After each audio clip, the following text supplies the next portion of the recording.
मेरा नाम ज़ेबा अंसारी है और मैंने मिडिल क्लास फैमिली के लड़कों पे कुछ लिखा है। वैसे बेसिकली मैंने अपने भाई को देखकर लिखा था, जो क्या कि आज मेरे साथ आए हैं। उनका नाम है रेहान अंसारी। और शुरू करती हूँ। सारे मिडिल क्लास फैमिली के लड़के रिलेट कर पाएंगे कि वो बचपन से ही अपनी माँ का प्यारा बेटा कहलाया है। वो बचपन से ही अपनी माँ का प्यारा बेटा कहलाया है, अपने बाबा की आंखों का तारा और घर की उम्मीद बनकर आया है। उसने अपने सारे ख्वाब मारकर जिम्मेदारियों का बोझ उठाया है। उसने अपने सारे ख्वाब मारकर जिम्मेदारियों का बोझ उठाया है। बचपन से मुफलिसी देखी है उसने अपने घर में। बचपन से मुफलिसी देखी है उसने अपने घर में, इसलिए कच्ची उम्र से ही उसने खुद को समझदार बनाया है। कभी कभी उसे बहुत दिल करता है अपने सारे शौक पूरे करने का। कभी कभी उसे बहुत दिल करता है अपने सारे शौक पूरे करने का, मगर वो अपने घर की एक लौती उम्मीद है, उसे फिर ये याद आ जाता है। हर रोज वो अपने सारे शौक खाक में मिलाकर फिर दफ्तर की तरफ जाता है। हर रोज वो अपने सारे शौक खाक में मिलाकर फिर दफ्तर की तरफ जाता है। वो खुद अंधेर नगरी में रहने वाला शख्स, अपने घर का एक लौता चिराग कहलाता है। और उसके पास तकलीफें हजार है, मगर फिर भी वो मुस्कुराता है। और उसे तो रोना भी नागवार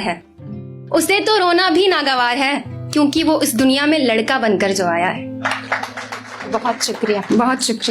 एक लिखा था कि क्या कहा, मुझसे मिलने आए हो, पर मुझे तो खुद भी खुद से मिले जमाना हो चुका है। क्या कहा, मुझसे मिलने आए हो, पर मुझे तो खुद भी खुद से मिले जमाना हो चुका है। और जिसे जानते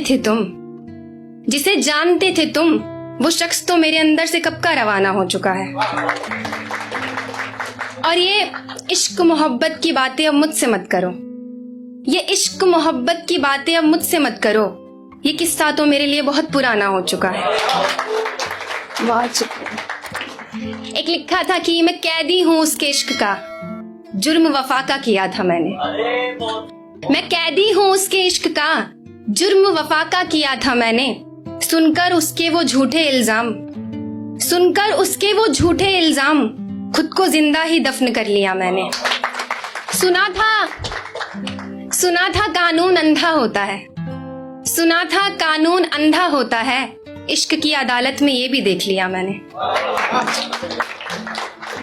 एक लिखा था कि मेरे मुस्कुराने पर अब तुझे मलाल कैसा, अब मैं तेरी नहीं रही तो ये सवाल कैसा। अब जो भी हूँ जैसी भी हूँ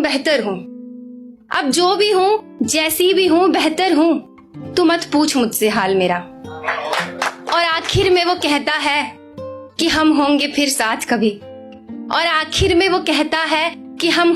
साथ कभी। हाय मेरी जान, कितना खूबसूरत था ये ख्याल तेरा।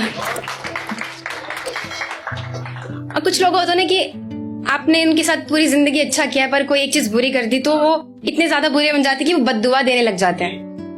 तो उस पे लिखा था कि तेरी बद्दुआओं का क्या ही असर होगा मुझ पे, मेरे तो खुद के मसले बेमिसाल हैं। तेरी बद्दुआओं का क्या ही असर होगा मुझ पे, मेरे तो खुद के मसले बेमिसाल है। और ये सब कुछ तुम्हारे लिए पहली दफा है, बस इसलिए तुम्हें मलाल है। और एक शेर है, मैंने इससे पहले 2 शो में भी सुनाया था, काफी लोगों ने पसंद करा था, तो मैं यहाँ पे भी सुनाना चाहूंगी कि आता जाता नहीं जिनको कुछ भी, वो लोग मेरे सामने कलाकार बने फिरते हैं। कि आता जाता नहीं जिनको कुछ भी, वो लोग मेरे सामने कलाकार बने फिरते हैं। और मोहब्बत में खयानत करने वाले लोग अक्सर मोहब्बत के दावेदार बने फिरते हैं।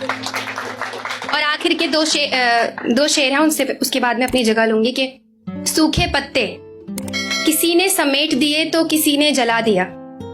सूखे पत्ते किसी ने समेट दिए तो किसी ने जला दिया, किसे मालूम वो खुद गिर गए या उन्हें गिरा दिया गया।